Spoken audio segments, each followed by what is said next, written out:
Hello. बिल्डिंगमधून बाहेर आणि आतमध्ये येताना ना, आमच्या बाजूला बिल्डिंगमध्ये असलेल्या वृद्धाश्रमाच्या बोर्डकडे नेहमी लक्ष जातं आणि मग कधी ना असं मनात विचार येतो की वृद्धाश्रम ही संकल्पना कुणी आणि का केली असेल, ह्याची सुरुवात कुठून झाली असेल. कुणाच्या मनात पहिल्यांदा आलं असेल असं की वृद्धाश्रम असावं, त्याच्या मागचं कारण काय असेल.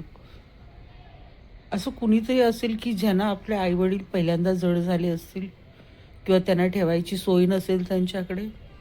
काय कारण असेल की वृद्धाश्रम चालू करण्याची संकल्पना आली असेल कुणाच्या मनामध्ये. अतिशय दुःखद अशी घटना आहे, किंवा घटना म्हणता येणार नाही, दुःखद अशी गोष्ट आहे.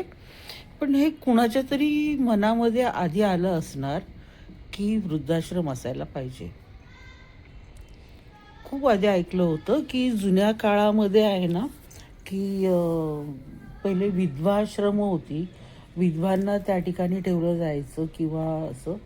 पण मग ही वृद्धाश्रमाची संकल्पना कुठून आली असेल.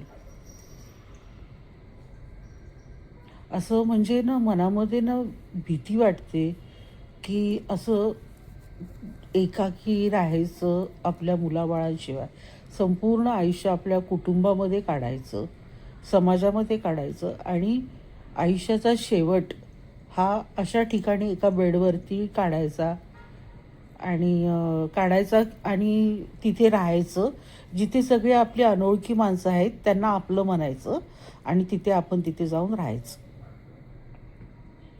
का असं मुलांच्या मनामध्ये किंवा कुणाच्या मनामध्ये आलं असेल की आपल्या आईबापाला असं सोडलं पाहिजे म्हणून. विचार करून बघा या गोष्टीचा. कारण ह्या गोष्टीला कुठे ना कुठेतरी आपण सगळीजणच जबाबदार आहोत. वृद्धाश्रम, बापरे, अनाथाश्रम. मुलांना अनाथाश्रमात का सोडत असतील लोक. हा समाज आपला आहे. जर हे बदलायचं असेल ना, किंवा मला जशी भीती वाटते तशी जर कुणाला भीती वाटत असेल तर तुम्ही माझ्याबरोबर शेअर करू शकता, किंवा ह्याच्यावरती काहीतरी ना तोडगा काढायला हवा, किंवा काहीतरी ह्याच्यावरती ही जशी सुरुवात झाली आहे ना, जसं इरॅडिगेशन झालं ना, कुठल्या तरी रोगाचं इरॅडिगेशन करतात म्हणतात ना, तशा ह्या वृद्धाश्रम आणि अनाथाश्रमांचं इरॅडिगेशन व्हायला पाहिजे. म्हणजे काय होईल की आपली वृद्ध माणसं आपल्याबरोबर राहतील आणि ते पण आपल्या समाजाचा, आपल्या घराचा घटक आहेत असं समजून लोक त्यांची सेवा करतील. एक छोटीशी गोष्ट सांगते. कुणीही चिरतरुण राहणार नाहीये. प्रत्येकाला हे म्हातारपण येणारच आहे.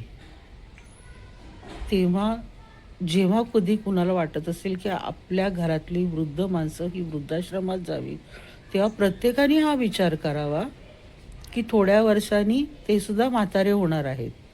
जर त्यांच्या मुलांनी त्यांचं अनुकरण केलं आणि त्यांना जर वृद्धाश्रमात सोडलं तर कशावरून त्यांची मुलं त्यांना वृद्धाश्रमात सोडणार नाहीत. विचार करण्यासारखी गोष्ट आहे. प्रत्येकाने या गोष्टीचा विचार करा.